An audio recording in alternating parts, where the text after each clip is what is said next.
No update. Just felt a little something in her groin, so we'll get it evaluated and see what happens from there. Caitlin Clark didn't just walk off the court. She broke down. Straight up crushed. And if you think this was just another game, nah, think again. This wasn't about a random injury. This was a full-blown meltdown. And the blame goes way beyond the scoreboard. What went down against the Connecticut Sun? It wasn't just physical. It was a total mess up by her coach, the front office, and the entire league. You want to know who really let Caitlin down? Let's get into it, because this ain't some freak accident. The red flags were there from the jump. Walks down to the end of the court. You can tell that she's in pain. You can tell that there's something wrong. She goes to the, what's it called? Like stanchion or whatever, the thing that holds up the basketball hoop on the other end. She hits her head on it.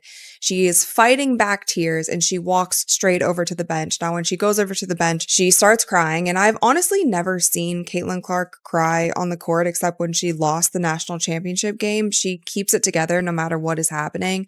But you could just tell that something happened on that play. And it was either the pain of it. It was either like, here we go again. It was frustration. Remember that quad injury during preseason? Instead of shutting her down and letting her heal like any smart organization would, they tossed her back to Iowa for some hyped-up exhibition. Why? For clout, for headlines, for those ticket sales. They used her name instead of protecting her health. And then boom, mid-season, the same issue flared up again. So what did they do? Gave her a short break, then tossed her right back in as soon as the pressure got real. Again and again. No real care, just dollar signs in their eyes. Now she's got a groin problem. Stacking injuries like it's normal. Is this how they plan to run her career into the ground? Because that's exactly what it's starting to look like. And let's be real, if this was LeBron, Steph, or Luka, would they be out here limping through pain? Nah. Their squads would shut it all down to protect the franchise. But with Caitlin, they're just hoping she keeps smiling through it. The actual play didn't even look dangerous. Classic Clark throws a slick backdoor dime that had the crowd going wild, but right after, she froze, didn't chase the play, grabbed at her groin. One step, two, then bent over, frozen in pain. The whole vibe in the arena shifted. Cameras caught her gripping her hip, and her face said everything. No yelling, no drama, just real hurt. She tried to push through it, 'cause that's who she is, but it got too real. She didn't jog off or wave to the crowd. She limped away, slow and hurting, head down, face buried in her hands. No act, no flopping, just straight up heartbreak. And honestly, I've never seen Caitlin Clark like that before. Not once. She's been slammed, elbowed, tossed to the floor like it's WWE, and not once has she broken down like this. So what does that tell you? It's insane when you think about it. This league has thrown hands at Caitlin Clark from the jump. Kennedy Carter full-on shoulder-checked her. Marina Mabrey tried to level her like it was football. She takes hits every single game. It's like she's walking into a brawl every night and just keeps grinding. No complaints, no drama. She gets up, brushes it off, and keeps it pushing. But not tonight. Nah, tonight hit different. When she buried her face in that towel, that wasn't just pain. That was full-blown exhaustion. Her body, done. Her mind, spent. Her spirit, shattered. You could feel it. It wasn't one hit that broke her. It was her own body waving the white flag. And that right there should have everybody in the front office panicking. 'Cause if someone like her, someone that tough, hits a wall this hard, it means they've been pushing her way too far. And for what?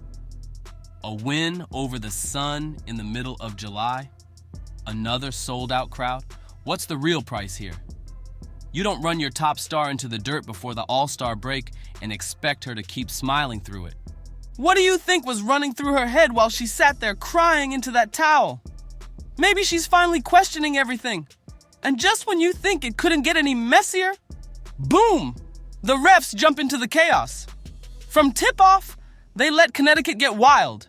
Grabbing, hand-checking, straight up mugging her every time she came off a screen. And where was the whistle?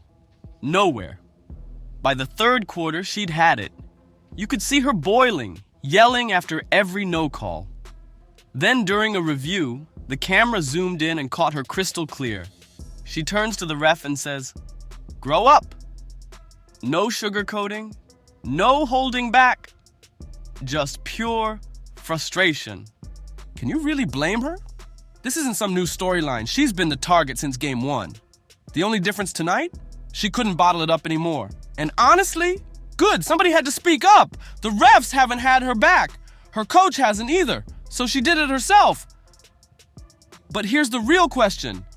Why is Caitlin Clark the only one out here fighting for her own safety? You know what's getting buried under all this chaos? The fact that before the injury, Caitlin Clark was flat out cooking.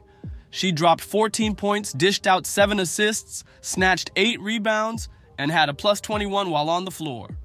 She was running the whole show, controlling the pace, setting people up, making the offense click. When she played, Indiana ran the game. The second she sat, Connecticut started creeping back in. That's how big of a difference she makes. And even with all the injuries, all the no calls, all the cold shooting spells, she kept pushing. Then, in that fourth quarter, right before it all fell apart, she went off. A smooth mid-range pull-up, a slick backdoor cut, a deep three, free throws, knocked them down. Boom, boom, boom. That stretch sealed it for Indiana. She gave them the cushion they needed, and then her body finally gave out. That's what stings the most. She gave it everything just to keep the fever alive. And when she broke down, who had her back? Where's the protection? Where's the accountability? Let's talk about Coach Stephanie White because her rotations make 0 sense. Clark plays 4 minutes, sits 5, plays 3, sits 6. Like, how is she supposed to get in rhythm? You ever try hooping with tight hips or a sore quad, then sit cold and jump back in? It's a recipe for disaster. That's how you pull stuff. Cramp up or straight up snap something. And it's happening again and again. And worst part? White yanks her right after she hits clutch shots or benches her in the middle of hot runs. Like, what's the logic? Then you got her out there with Ari McDonald even when it's clearly not working. What's the plan here? You'd think Caitlin would be treated like the franchise centerpiece. Instead, she's getting shuffled like a bench rookie, and now she's paying the price. Again. How long until Clark just says, "I'm done"? Because from the outside, it doesn't look like strategy. It looks like panic, desperation, one big mess.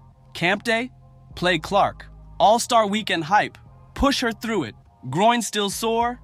Doesn't matter. Sell those tickets. Everything feels rushed. Every move looks reactive. Nothing is being done with her long-term health in mind.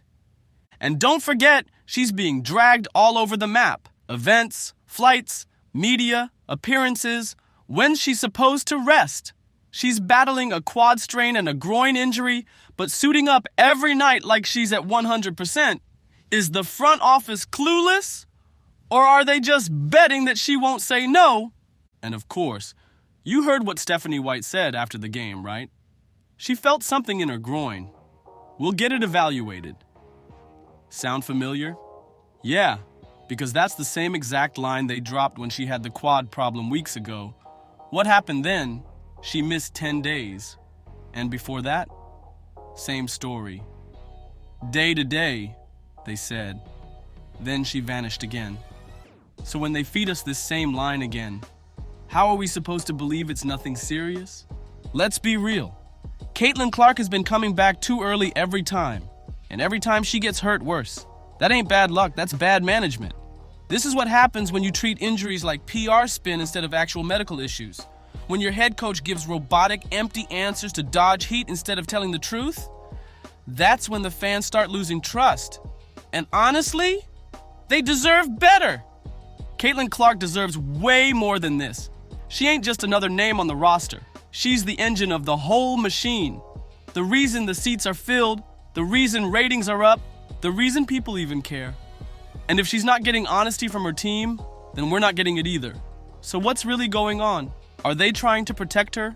Or just covering up their own mess? Because let's be real. It doesn't feel like caution. It feels like recklessness. So tell me, do you really think Stephanie White's keeping it real? Or is this just more smoke to hide another bad decision? And yeah, technically, Indiana won. Final score, 85-77. Looks clean on paper. Kelsey Mitchell had a hot night with 23 points. Natasha Howard was a beast in the paint. Sophie Cunningham came through off the bench. You read that box score, and it looks like a solid team W, right? But here's the cold truth. None of that matters now, not even a little. Because all anyone's gonna remember from this game is Caitlin Clark limping off, eyes full of tears, body breaking down in real time. That moment, that's what fans are gonna carry with them. That image is burned into the night. And honestly, it should be. A win's cute, but when your franchise player, the face of your team, and let's be honest, the face of the entire WNBA, is breaking down in front of the whole world, what's really worth celebrating? How do you walk back into that locker room smiling when your leader just fell apart in public? This should have been a feel-good win going into the break. Instead, it turned into a giant flashing warning sign. So what's really going on behind the curtain in Indiana? Who's making these calls? And why are they letting this spiral? This wasn't just a game night mishap.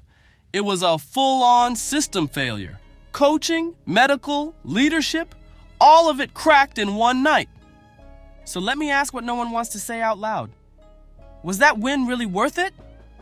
Because from here, it looks like the price was way too high. It's time to shut her down. Completely. Not limited minutes, not some fake load management, sitter, no three-point contest, no all-star run, no, we'll see how she feels tomorrow. Cut the act. You can't keep trotting her out like she's unbreakable. She's already fought through a quad injury. Now it's the groin. What's next? An ACL tear? Achilles rupture? Let the girl rest. Let her actually heal the right way. For once. Maybe then, just maybe, she'll come back strong for the second half of the season. That is, if she hasn't already checked out mentally. And honestly, can you blame her if she has? Right now, they're treating her like a walking product, not a human being. Like she's just a body to parade around for ticket sales and jersey money. But Caitlin Clark is way more than that. She's the franchise. The one who packed arenas, shattered TV records, and brought millions of new eyes to the WNBA. And now, they're risking it all. So here's the real question. Do you actually believe the Indiana Fever are doing what's best for Caitlin Clark? Because from the outside, it doesn't look like they're protecting her. It looks like they're protecting business. And if that's what this is really about, don't be surprised if she finally stands up and says, I'm done. And when that day comes, don't act shocked. Because the signs are all there. Right now, they're not showing they care enough to stop this cycle. And if they keep running her into the ground, they just might lose her for good. If this hit you hard, make sure to like, share, subscribe, and drop a comment with your thoughts. Let's talk about it, and I'll see you on the next one.